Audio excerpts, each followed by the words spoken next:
Well, good evening. Welcome to Bedtime Stories with me, Pastor Michelle. Today is Sunday, January 10th. And it's good to have something to escape to in the midst of our crazy world right now. So let's hear about a petite parachutist named Georgia Tiny Broadwick. That's a cartoonist of her. So she weighed only 3 pounds when she was born, which earned her the nickname Tiny. Despite her size, though, she was fearless and active. At 15, she watched Charles Broadwick's world-famous aeronaut's parachute from a hot air balloon. The dangerous stunt fascinated her, so she asked to join his troupe of performers. Not only did Charles agree, she became an important member of his skydiving family. As a teenager, Georgia wore a silk dress, ruffled bloomers, and a bonnet and was promoted as the dog girl. The nickname may have helped sell tickets, but she always hated it. She would sit on a trapeze bar suspended from a hot air balloon and jump off and parachute to the ground. In January 1912, the Los Angeles Times wrote about her daring jumps, and that caught the attention of a pilot who was asked if she was ready for something more dramatic, parachuting out of a plane. She didn't hesitate. Soaring high above the ground, Georgia crawled out of the cockpit and stood on the side of the biplane. She wore a bulky parachute attached to the plane by a static line. She stepped off into space. The line pulled the parachute open, and she floated to the ground, landing on her feet. She was the first woman to parachute from a plane, and she was just getting started. Not all of Georgia's landings were on target. She landed on a windmill, in a swamp, and trees, and on a roof, and on top of a caboose as it rolled down the tracks. Despite broken bones, sprained ankles, bumps, and bruises, nothing could dampen the excitement over her next jump.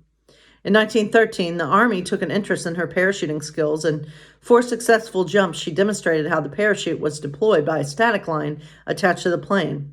But as she made her 5th jump, something went wrong. The cord got tangled, and she was left tossing and twirling under the plane as it flew. She stayed calm, quickly cut the static line, and deployed the parachute by hand, making her the first person to free fall from a plane. Georgia was also the first to prove to the military that airmen could safely bail out of airplanes and live.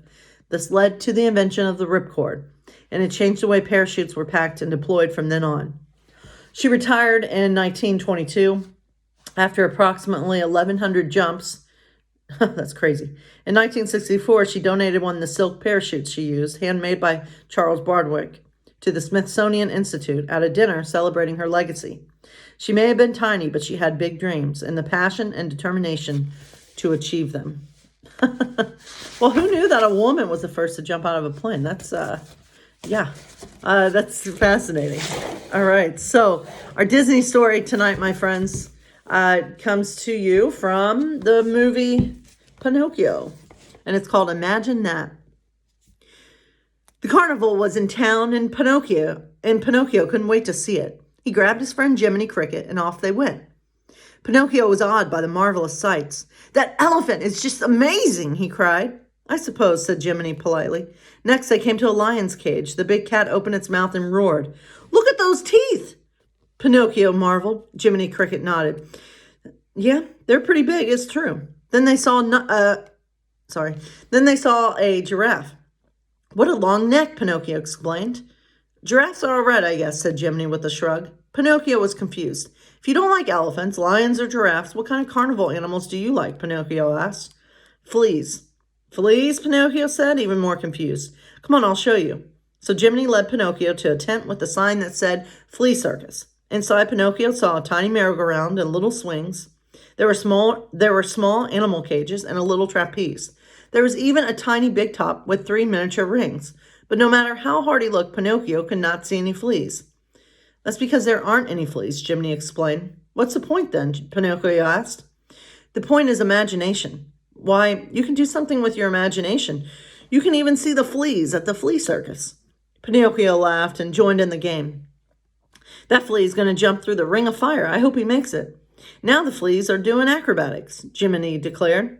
"Look, they've made a flea pyramid," said Pinocchio, "and the flea on top is standing on his hands."